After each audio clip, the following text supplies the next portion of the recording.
It's human nature not to want to do something you're not good at, not to want to try something that's hard for you in front of other people, right? I think we can all think of experiences we've had in our lives where we've tried something, we've failed, or we haven't reached the level that we want to reach. It's been in front of other people and they've teased us. Maybe they've snickered, maybe they've outrightly made fun of us, maybe we've been bullied.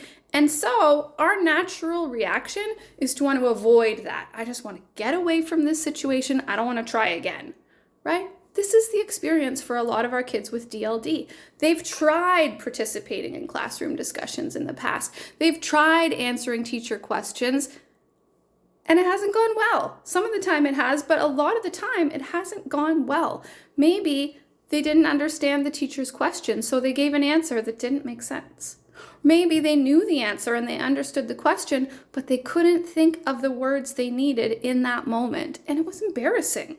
Maybe other kids laughed and they don't want to keep trying that again. So a lot of our kids just avoid participating in classroom discussions so they can avoid discomfort. And this is a very normal human reaction. It makes a lot of sense. And so that's why I like to start off by talking to parents about the emotional aspect of this and the importance of being empathetic. Trying to put yourself in your child's shoes, think about something that you're not good at, that you don't want to have to try to do in front of a group of your peers, and then take that approach as you're encouraging your child. And actually, as I started thinking about this topic, I was reminded of this book that I love. I've read to my kids before. It's called You Are Special. And it's about a group of wooden people who go around. It sounds silly, but it actually reminds me a lot of what school is like for our kids, especially in the younger elementary grades. So these wooden people, they go around with stickers.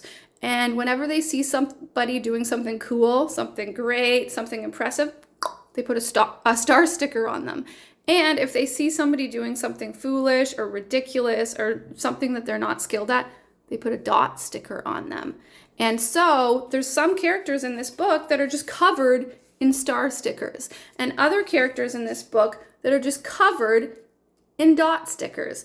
And you don't want to be covered in dot stickers, right? People look down on you. And the main character in this book, Punchinello, here he is, he doesn't even want to go outside anymore and try stuff because he thinks people are just going to give me a dot sticker just because they see I've got dot stickers on me already. He doesn't want to try it, and it makes so much sense. And this parallels the experience that a lot of our kids with DLD have. So before we start thinking specific strategies like, okay, ask the teacher to have a peer model the type of answer that is expected before they ask your child to answer, or repeating instructions, or writing keywords down, or pre-teaching vocabulary, or reducing distractions, before any of that, we've got to get to the emotional side of things, because that is, I think, the biggest hindrance for your child. So I encourage you, be vulnerable with your child. Find something that you're comfortable sharing with them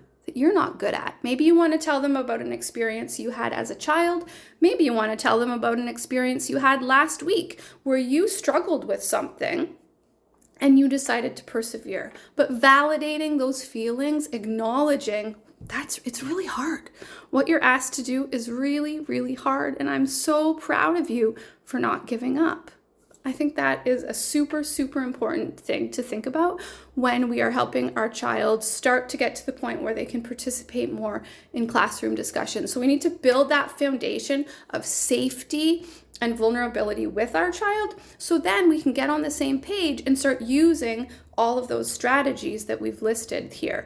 But we got to get that foundation set first. So I hope that this is helpful for you. I hope you and your child can have some wonderful, vulnerable, safe conversations, and you can start to see change in your child's life.